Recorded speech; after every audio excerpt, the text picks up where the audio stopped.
So we are back for today's topic, which is going to be the unspoken truth, discussing PED use in female bikini athletes.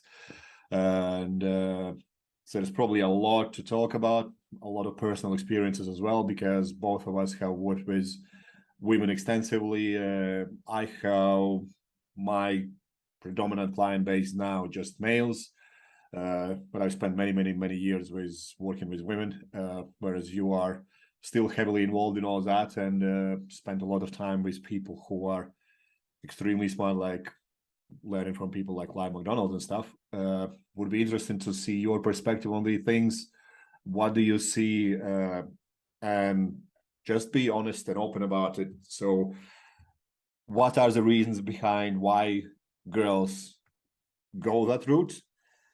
What are potential risks, short-term, long-term, and how does this even has come about? Because I don't know your opinion, but for me, if someone comes, let's say at 20 years of age, have rarely done anything physical, and they have spent time with someone else who have, I'm talking about real life experience now, they have spent time with someone else who tells them you will never get in shape unless you take drugs.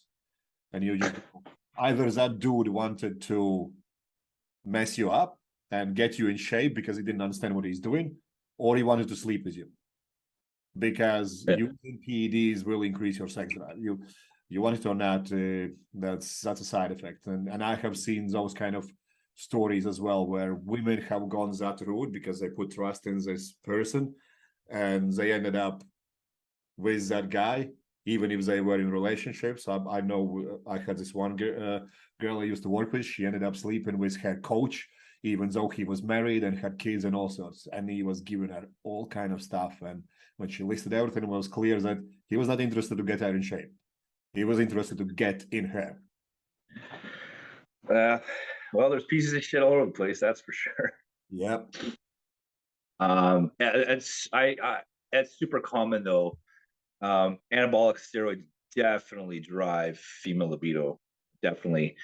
If they're using enough, they're getting a taste of what it's like to be a teenage boy. What is enough? Can you expand on that?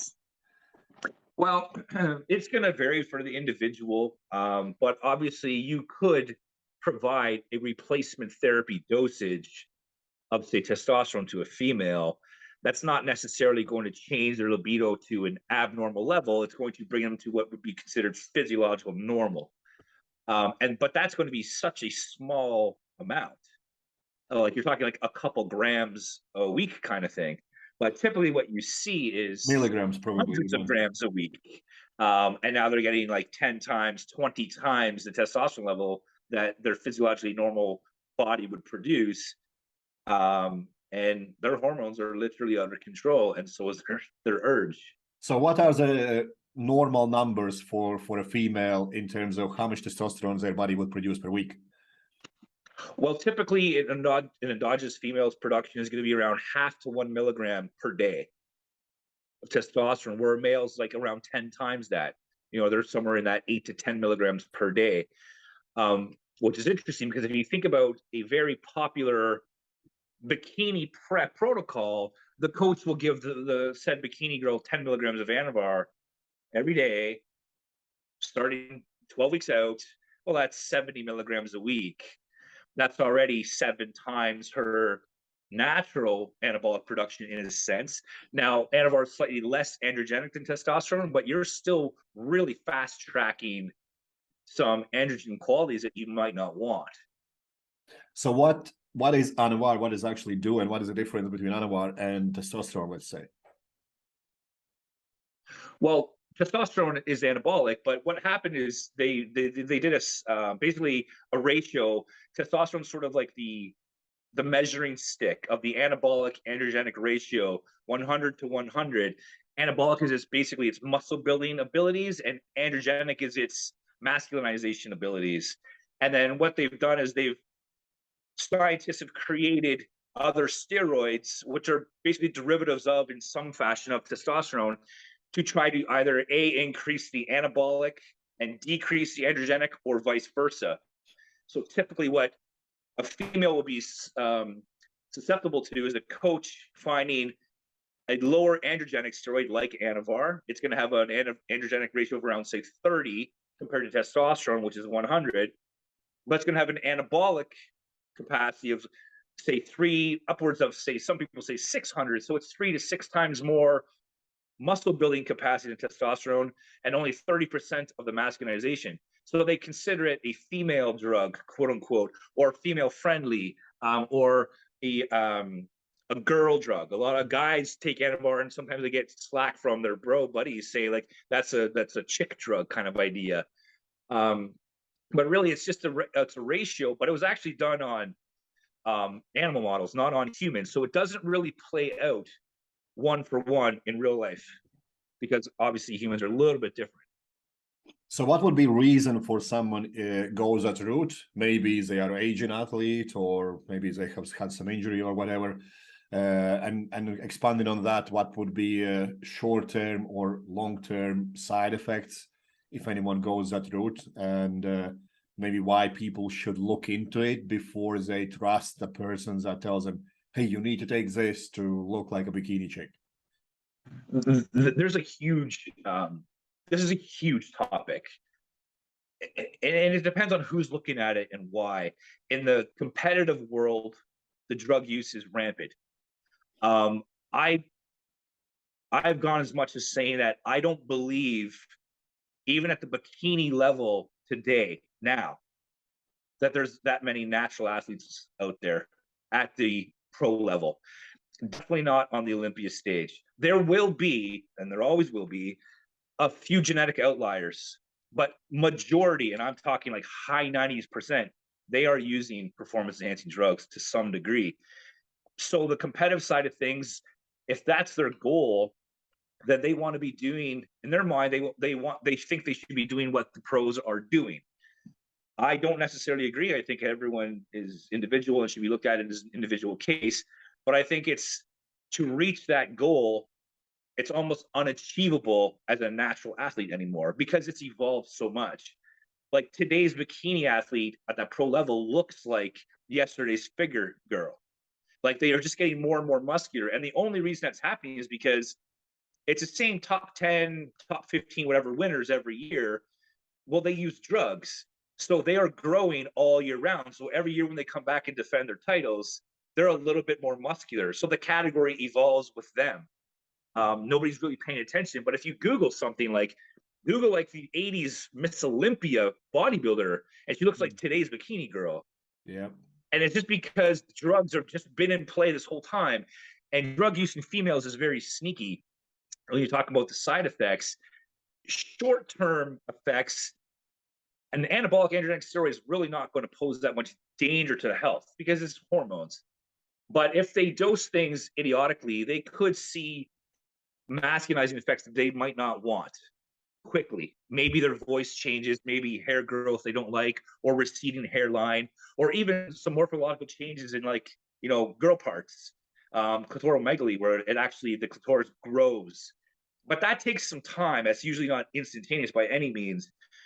But what's dangerous for the females that are using anabolics is they have to be paying very close attention to their body, because the drugs are very slow acting. If you look at females going through puberty, if we take a 8 or 9-year-old boy and girl, if we dressed them the same, cut their hair the same, did everything the same, they would look very, very, very similar in a lot of ways.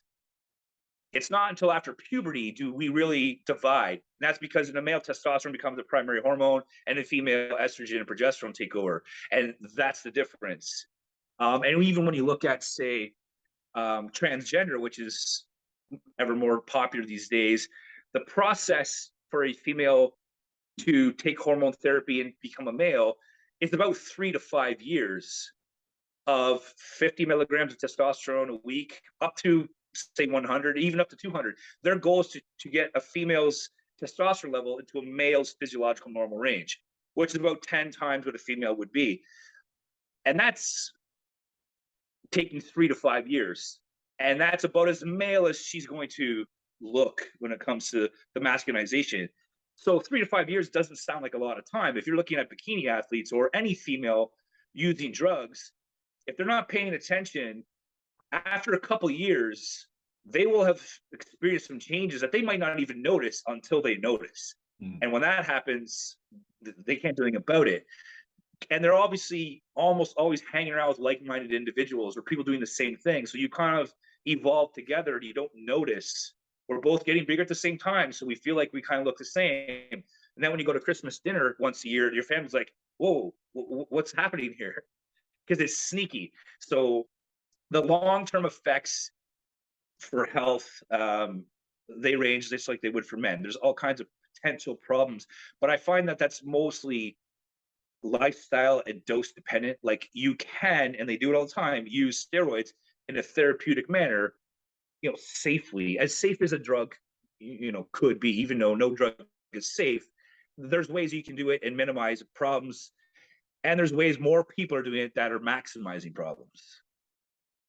So when you talk about side effects, is it something that can be reversed, or is it something that is there for life? So when you talk about long-term effects, a bikini chick at 20 years of age starting to take something, whatever told her to take, she's obviously taking 10 times more than she ever needed to get any kind of effects. And then she ends up with massive square jaw, starts to shave, all those kind of things. Can it ever go away if she stops it? There are points of no return for all of those side effects. The reality is that they're just effects of the drug. There's effects that we want and effects that we don't want. So we deem the ones we don't want to be the side effects. But the reality is they're all supposed to be happening. And there's a point of return for all of them. Typically, if you let it go far enough, it's not going to reverse. You can stop things if you first notice something, like I have my female athletes using performance-enhancing drugs, I have them take very detailed, basically measurements of them, ask for them, it's for them, but I have them record their voice, determine a phrase that you want to repeat it, and repeat it once a week, record it and listen to it. I have them measure things, pay attention to their skin texture, measure their hairline, pay attention to the girl parts, just make notes. And at the first sight of a potential problem, if it's a problem for you, stop. And if you do that, you can usually stop the things from happening. But nobody's paying attention to these things. And then when they notice it, it's because now it's obvious. But by that time, it's probably there and it's going to be permanent. If a morphological change has happened, like the clitoris has grown or your vocal cords have changed, that's not going to reverse back. It's from personal experience. I'm interested in how you come about with this. I have talked to a lot of women who have run into issues, and the first ones they usually are afraid of is their lady parts, how you call it. That's going to change, and when it actually changes, they usually love that part. They don't like everything else that gets changed. Yeah. I've seen the same thing. They're afraid of that, but what they're afraid of is the horror stories you hear about where extreme growth has taken place. But you have to understand that that's happened over extreme drug usages over very long durations. Initially, like I have quite a few females that are years in now, and there's no changes that are unpleasant in their mind. Initially, I think there's a change in blood flow and maybe a little potential swelling or something like that. And they like that because it's more sensitive. But it's not morphologically growing like Pinocchio's nose. Like it's not changing that way. And I've yet to have a female experience anything like that. But I've never worked with an IFBB Pro female bodybuilder. I've worked with every other category but bodybuilding. And I have not had any females experience that. But the way that I have them dosing anabolic steroids is very, very, in my opinion, modest compared to what the norm would be. I actually had a female winner her show at the NPC a couple years ago now, and I was suggesting one drug because she was already experienced. She came from a coach and already had experienced vocal change She wasn't happy about that, so she was hesitant. So I was suggesting one drug, which is going to be less potentially virilization or masculinizing than the one she was previously using. But the one she previously used was the one that girls use. So she thought that was the right one, according to her coach, anyways. And so I said, well, I suggest this one. She goes, well, no, that's everyone I know that took that one, grew a beard basically. And I said, well, find out from your friends, what were they doing? And they dosed it like a guy would dose it. Instead of considering body weight, they just said, oh, well, this is 250 milligrams per mil. We got to take 1 mil a week. I'm like, that's probably 10 times how much I would have had you take over the entire time. You took it in one shot. So, of course, if you're going to dose things that way, you're going to fast track potential problems.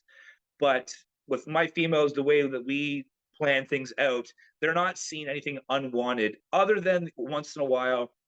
And that's usually compound specific. Acne is a common, if you want to say, I wouldn't call it a health risk, but if you want to call it a short-term problem, acne is probably one of the more common ones. And that's usually just a compound selection, and they swap it and the problem goes away. So it feels like now it's more like industry driven because everything is progressing so far and everyone's like, oh, I need to keep up with it and let's jump on this stuff. And also social pressures that we see, social media, all these girls, bikini chicks posting their amazing physiques and people not realizing that those photos have been taken maybe 3 months of the year. And the fact that they're posting it year round doesn't mean that they look like that year round. Would that be kind of right assumption to make that why people go that route is only because they don't understand that most likely they are not genetically even set up to get there, and now they are making the wrong decisions that's gonna backfire later in life if they do something wrong and listen to advice that is given by someone who doesn't even understand what these things do. 100%. And most of the coaches that I have had the quote unquote pleasure of receiving their clients after didn't know what they were doing, and they've caused a lot of problems. The prevalence of drug use in the fitness industry is massive. It's way more than people think. And with my clientele, more females are using performance enhancing drugs than males. And I don't work with a lot of competitors. I do work with some, but I'm pretty specific or nitpicky with who I want to work with as a competitor. But I have a lot of female clients in general, and there's a lot of them that want to be using performance enhancing drugs more than men. And so what they're typically being told to do is usually a problem. So I think you're spot on, and I think that the social pressures just heighten everything. And what I see in social media is all the Instagram stars that have these fabulous physiques, they're drug driven. And then they're going to have this drug driven physique, and they're going to advertise the fact that they did it with a band doing 50 glute bridges banded. Yeah. If you aren't using the compounds that they're using, you're not going to get growth from 50 banded thrusts of anything. You'll get something, but you will not get what they've got because that's drug driven. Same with when they're advertising some sort of gimmicky cocktail they drink, or the only way to eat is to do this. It's because they're using their body to advertise their product, but their body was achieved with drug use. And that is more prevalent than anywhere. I've never seen a more shady industry than this one in my life.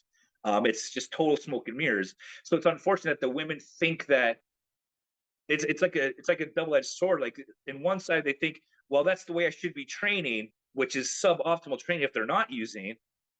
And at the same time, they think, well, they're natural, so I shouldn't be doing that. So they're eating all the wrong way and training all the wrong way, thinking that that's what they should be doing to look like a girl that's been using drugs the whole time. So unfortunately, they're just getting, the worst sort of influence and or advice possible because it's such a taboo topic that nobody wants to admit that they're doing it. And then there's that fine line between what is a drug and what's not. I mean, by definition, if we looked at the definition of what a drug is, I would say a naturopathic doctor is the biggest drug pusher going. Yep. This brings me to the trend of what I eat in a day when people put out, hey, this is what I eat. And as if suggesting that if you eat like this, you're going to look like me. It's like saying, hey, this is what I put in my Lamborghini. If you put this in your Ford Fiesta, it's going to drive like Lamborghini. No, it's not going to happen. Okay. It's just not going to Right. happen. So Right. yeah, the social pressure is very big, and people not realizing that more often than not, there are way more people who have suffered from this who will never speak about it than those who could get away with it because they are genetically blessed of not getting any side effects, and brag about it a lot because people appreciate that great physique, and now that is used to further enhance delusions that, hey, this is what you need to do, when in reality it was just one genetic Mhm. freak who got away with doing absolutely stupid things. And now you think, hey, if I do the same exact thing, I'm going to look like that. But let's be honest, you won't. So when you Yeah. go through all this, what are the legal and ethical considerations when someone is starting to look in these kind of things? What's legal, what's not? Understanding, is this even, let's say, a fair sport if someone goes into bikini contest and competes where someone has taken something and somebody hasn't? It's well, the legality of things depends on where you live, but we're in North America, like anabolic androgen steroids are banned substances. The only way you can have them is through a prescription, which is seemingly a lot easier to get. It's actually becoming, I think, going to be a problem as well. Young people, especially males, are getting on TRT in their 20s because they're like, well, I'm going to be on it anyways. I might as well do it now. They have no clue the problems they're going to have in a decade, but that's a whole other video. So the legalities are depending on what you're talking about. The anabolic steroids, aside from prescription, where I'm living in North America, they're not allowed. It's illegal. But there's a lot of performance enhancing drugs that are not illegal, but they're not steroids. So it depends on the category that we're looking into. From an ethical point of view, I think that's an individual thing. As a coach, I've always said to my clients, if you want to be an enhanced athlete, compete in the enhanced divisions. If you want to be a natural athlete, you don't want to go in the open division because you don't stand much of a chance unless you're a genetic freak. So stay in your lane and understand that even though you're in the natural lane, there's going to be a lot of cheaters in there with you. So I just make it open to my clients, let them decide. But even in the natural stream, they're not being drug tested thoroughly at all because it's money. It costs money to test these athletes, and they don't want to spend money on that. They want to pocket the money. So I've seen it all the time, natural shows with people that are very successful in the open division as well, cross competing. And you really think they're natural? Like, I guarantee they're not. So the ethical thing, I think, comes down to the individual. But unfortunately, the reality is people are going to do it. They're going to use it. They're always going to look for the next edge. Humans lie and cheat and steal. Like, that's what humans basically do. And I don't think this is any different. I think you have to be aware of it. Whether you want to agree with it or not, it's not really matter. If you want to compete enhanced, do it. If you don't. But if you don't, and you're in the natural division, you will go up against people that are using things that they're theoretically not supposed to be, and you can't stop it. So I keep my opinions to that sort of quiet. I don't think it matters much. I let my clients decide, but I do sort of say, if we're enhanced, I don't really think you should be in the natural stream. I don't necessarily agree with that from a sportsmanship point of view, but the way the industry is becoming worse and worse and worse, people are carrying less and less and less. It's all about, well, just get this win no matter what it takes. And that's becoming more and more apparent. People are disregarding health even more just to get these wins. So some competitors will literally risk anything to get that trophy. So you're mentioning health quite a lot with these things. Okay, you can get side effects that are, if you're a female athlete, is going to make you look more of a man. And, even at low dosage, you said 50 milligrams a week, you're a teenage boy anymore. That's not a low dose. That's a very high dose for a woman. What about mental For health? testosterone, yeah. What about mental health? What effects do these things have on someone else's psychology? Because we often know that for men, there is this road rage, whatever term people use. Right, right. Whereas from my personal experience, I see if a person is an asshole, he's just going to turn more of an asshole. You know, Yes. I have worked with a lot of guys who are extremely large, and they obviously take extremely large amounts of things that just to sustain their health, physique, and performance, and they are the calmest, nicest people on the planet. And then you have this little men's physique asshole at 76 kilos who acts as if he's 500 kilos body weight. It's just like, yeah. so nothing to Yeah. do with actual dosages and whatnot. But is there such thing as effects on psychology? And is there something that can be done about it? I know there is some research showing psychological effects, and it seems like 19-nor compounds, which is basically a type of derivative, a selection of compounds that are a type of derivative from testosterone, have more of a player in psychological effects than others. But I don't think the research is overly conclusive because, especially in women, because where are you going to find a group of steroid using women that can be studied? Because most of them aren't going to admit. And the ones that do, it's going to be such a small group. It's not a strong piece of evidence to say, yes, this shall cause that. In general, I find the same thing you do. It kind of enhances the kind of person you already are. But I do see it causing, and it's not necessarily drug related, but the drugs are the lever that you're pulling to make the physique changes so quickly. I do see a lot more body dysmorphia and issues like this, where when they're on these compounds, their physique looks a certain way and they like that look, and it might not be as sustainable without these things. So when these things come out, they look differently, and that really messes up with them psychologically. But I don't know if that's more the chicken or the egg here. I think it's just because the drugs are the lever they're pulling to change the physique, and it's the physique that's the addiction. I don't think the drugs are necessarily changing their actual thought process. And if they are, to my knowledge, there's still not a lot of research saying, yes, this is a concrete thing we can look for. And it's highly individual for sure. And then obviously, just the person in general. Like if you already have somebody that has potential clinical depression, does this heighten it? Does it make it better or worse? It's going to depend, I think, on so many things. That's why it's hard to, I think it'll be hard for them to study that. I think we're years away from having decent quality research on female drug users because it's just such a taboo thing. So now I would like to know what would be an alternative. So for example, we know there will be drug use, whatever you want to do. There's like now they promote semaglutide and growth hormone and all these kind of things that is still a drug. You know, when people justify, yeah, this is not a performance enhancing drug, but you're still taking drug to change your physique. Is there something natural that can be done to kind of even come close to the potential performance enhancing benefits? And if not, is there any place, well, even if there is, what would be the potential place for people to go and research more about these things? And is there anything apart from just your favorite Facebook group where people who are clueless giving advice to each other? So what would you have to say about that kind of stuff? I think from a natural point of view, there are things that are going to offer some benefit.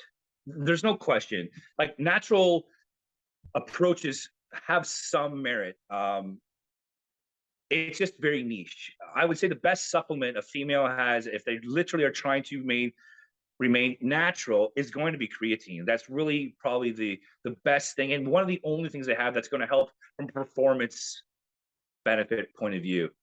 But people are using drugs for lots of things: building muscle, burning body fat, improving mental cognition, improving neural drive.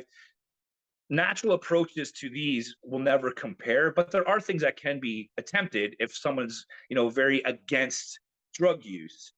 I think the people that are hard against drug use should really understand what the term drug means and look at other things they're taking, like Advil and allergy medicine and birth control and things like this before you are Aspirin. getting too, yeah, before you're getting too hardcore into the natty realm. I think educating on what we're talking about is important, but you can absolutely achieve a phenomenal physique without using performance enhancing drugs. There's no question about it, especially if the goal is aesthetics only.